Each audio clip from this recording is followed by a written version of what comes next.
Pugilism Company, Reed, BBS, Blackbird Sugar, Errol Spence, Mikey Garcia, this past Saturday the 16th. Oh, what a day, what a day, what a day, EJ, man, Dallas, Texas. We stood up, we turned up, and we won. And we won. 120-108, two times, 120-107. For Dallas and DeSoto's own Errol the Truth Spence. The Truth set Mikey free. 25-0, 21 KOs. Mikey still my main man. He drops to 39-1, 30 KOs, man. I had such a good time. Like, my body is sore. My voice is a little hoarse. I'm screaming like a little girl during every round. Jumping around, seeing old faces. I had a blast. I ain't had this much fun since my oldest daughter got married like 2 years ago. That's real talk. In hindsight, getting to the fight, Spence's skill level was grossly underestimated and underappreciated. Being an aggressive, come-forward fighter, that's not synonymous with being a crude face-first brawler, y'all.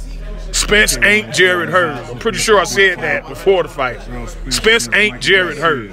He's not the black Antonio Margarito. Like, I don't know why people and Mikey was getting it twisted, talking about better footwork. I'm like, this dude played defensive back in high school. DBs, if nothing else, DBs have tremendous footwork and athleticism. So that was all grossly underestimated, along with Spence's skill level.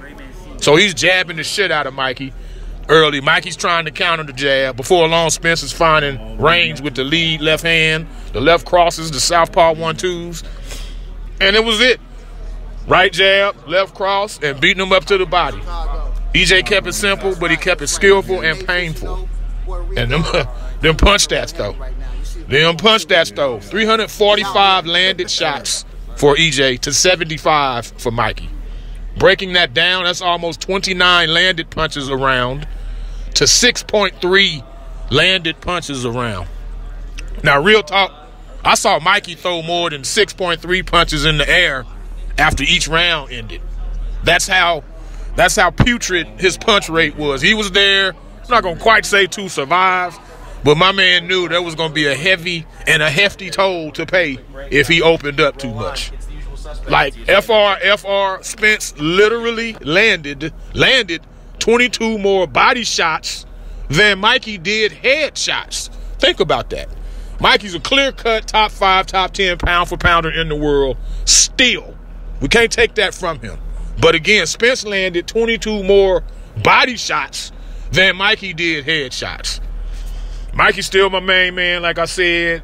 But just as he outclassed Broner and Lipinets and Easter, he got outclassed by Errol Spence. Big time. He got outclassed.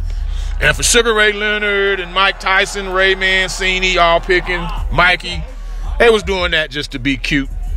It reminded me of a writer named Ron Borges. Years ago, Holyfield looked to be on his deathbed. This is when Tyson first came out of jail, running through everybody. Well, Ring Magazine picked Tyson to knock Holyfield out in the first round. I never saw a magazine predict a first-round KO in a fight, but they did just that with Tyson Holyfield won. Of course, we know how it worked out.